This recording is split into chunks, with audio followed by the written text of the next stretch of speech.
Bonjour à tous. Alors, je vais aujourd'hui tâcher de vous faire une vidéo qui est destinée aux étudiants, aux apprentis en électronique, en électricité générale, en particulier à ceux que j'essaye d'amener au passage de la licence radio-amateur, puisque j'ai un groupe, plusieurs groupes même en coaching à l'heure actuelle.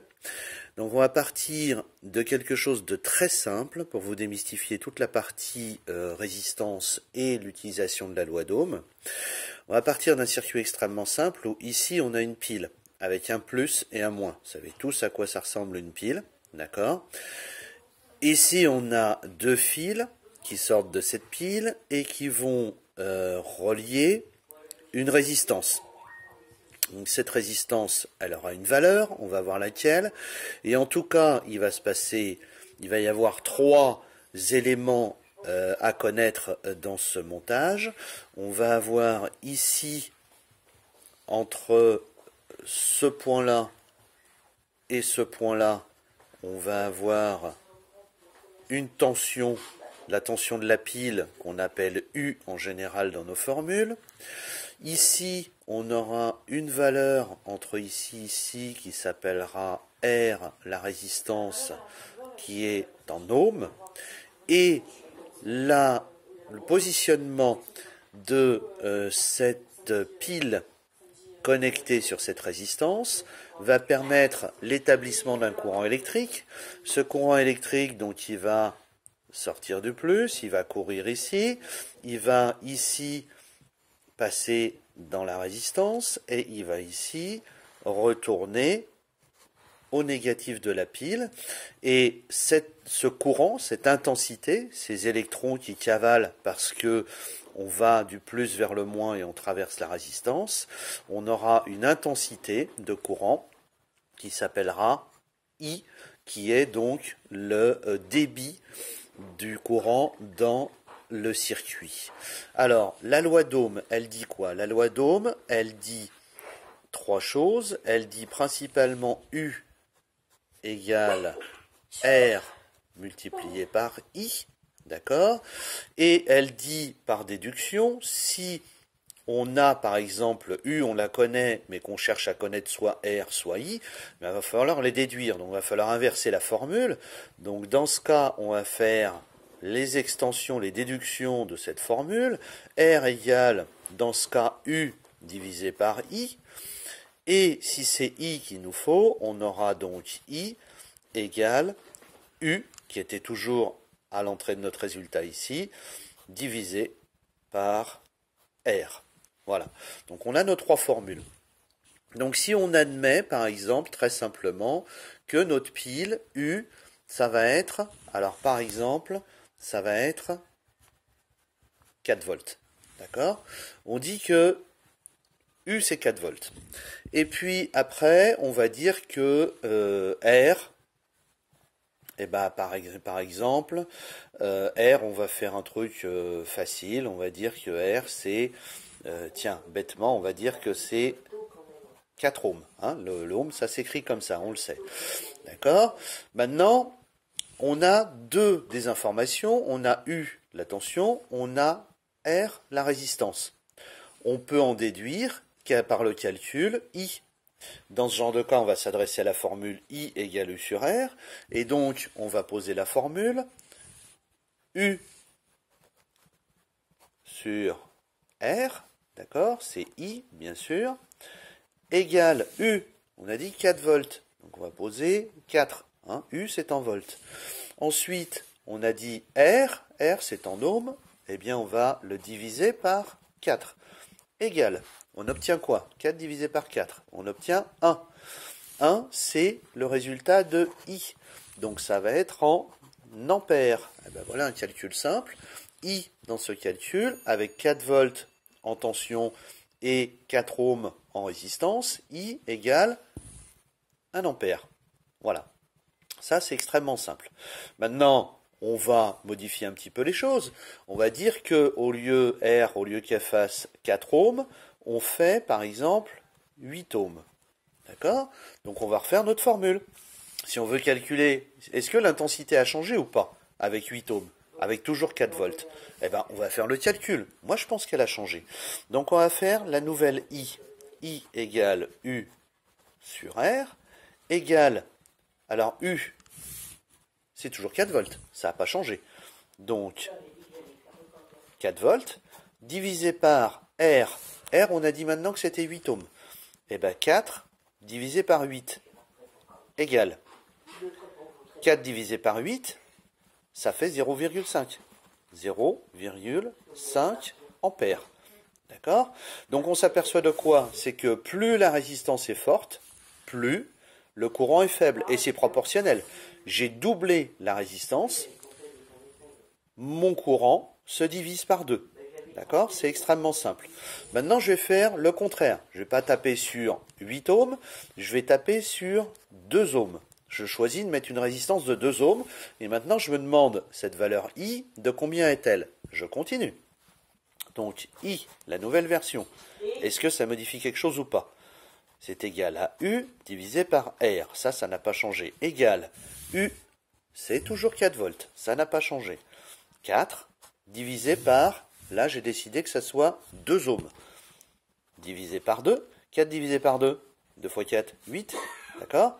Donc 4 divisé par 2, égale 4 divisé par 2, bah ça fait 2.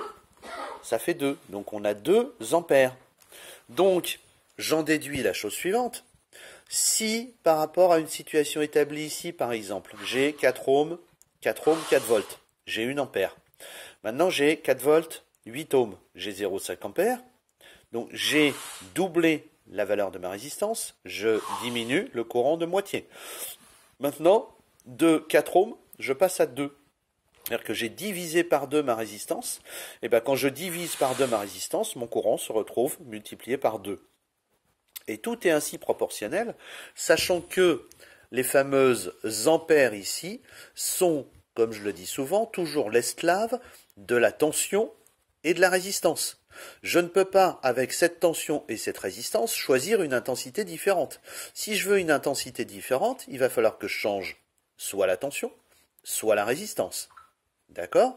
Si maintenant je pars toujours, on continue l'exercice, je pars toujours de ma résistance. Alors là, je vais revalider ma résistance de 4 ohms, d'accord? Celle-ci. Mais la résistance de 4 ohms, je vais l'exposer à 8 volts. Je vais mettre 2 piles en série, par exemple, je mets 8 volts. Donc, mon courant I va toujours être égal à U divisé par R. C'est-à-dire maintenant j'ai 8 volts divisé par, j'ai dit que je remettais ma résistance de 4 ohms. 8 volts divisé par 4 égale, j'aurai quoi? J'aurai 8 divisé par 4, 2 fois 4, 8, j'aurai 2 ampères. D'accord? Donc ça veut dire que tout à l'heure j'étais avec du 4 ohms ici, et avec du 4 volts j'étais sur 1 ampère, 1 ampère, d'accord? Maintenant je suis avec 8 volts, toujours sur du 4 ohms, je suis resté avec ma même résistance, hein. Ça c'est un 4, hein, je l'ai mal écrit, hein. Voilà, c'est pas facile de filmer et d'écrire en même temps. Donc, je double ma tension, je ne change pas ma résistance. Mon courant a doublé par rapport à tout à l'heure de 1 ampère, je suis passé à 2 ampères, donc c'est toujours proportionnel. Maintenant, cette tension de 4 volts, je décide de la changer à 2. Je décide de la changer à 2 volts et je garde toujours ma 4 ohms. D'accord? Donc, I est toujours égal à U sur R. Désolé, j'écris très mal. I égale U sur R. Donc I égale, j'ai dit maintenant que je mettais 2 volts et que j'avais toujours une résistance de 4 ohms. 2 divisé par 4. 2 divisé par 4, ça fait 0,5 ampères, d'accord? Et donc là, je me prouve que si j'augmente ma tension par rapport à tout à l'heure aux 4 ohms, de 1 ampère, je suis passé à 2 ampères. Donc j'ai doublé ma tension, j'ai doublé mon courant. Si maintenant je divise par 2 ma tension, je suis passé à 2 volts au lieu d'être à 4 volts tout à l'heure, en passant à 2 volts ici, eh bien j'ai divisé par 2 de même mon courant. On est toujours sur le principe. Les volts poussent, les résistances résistent. Le courant fait ce qu'il peut. Donc, si j'augmente ma tension, avec une résistance équivalente, le courant va augmenter. Si je diminue ma tension, le courant va diminuer, et c'est proportionnel. Si, avec une même tension, j'augmente ma résistance, le courant va diminuer puisque la résistance va être plus forte. Les mots sont importants. Ma résistance est plus forte, le courant diminue. La résistance s'oppose au passage du courant.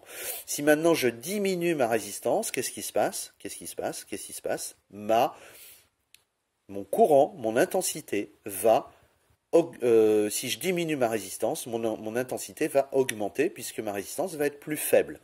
Voilà, j'espère que ce petit tutoriel vidéo va être utile à certains.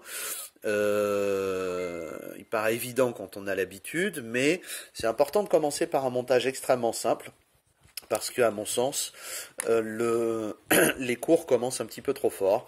Donc, il faut vous entraîner d'abord à bien comprendre, mettez-vous des valeurs aléatoires sur ces deux trucs-là, sur une tension en face d'une résistance, et puis vous faites le calcul de courant. Et puis vous déterminez par exemple que vous mettez une certaine tension, que vous voulez une certaine intensité, et ben vous allez pouvoir calculer la résistance qu'il faut que vous choisissiez avec la formule R égale U sur I. On a U, on a I. On choisit toujours pour faire l'opération des trois éléments, on choisit toujours ce qu'on a. On va en avoir un qui va être inconnu, et ben celui qui va être inconnu, c'est celui du résultat. D'accord? Si maintenant je veux donc la tension, si je connais la résistance et l'intensité, eh ben, je peux calculer la tension de ma pile si elle est inconnue. Si je veux ma résistance, il faudra que j'ai la tension et l'intensité. J'ai la tension, j'ai l'intensité. Je peux calculer la résistance qu'il faut pour arriver à provoquer cette intensité choisie. Si maintenant je veux connaître le courant déterminé par un couple tension-résistance, eh bien je fais I égale U divisé par R, la tension divisée par la résistance en volts en ohms, et j'obtiens le courant en ampères. Voilà, j'espère que c'est clair pour tout le monde. Merci d'avoir visionné cette vidéo, je vous souhaite une bonne journée.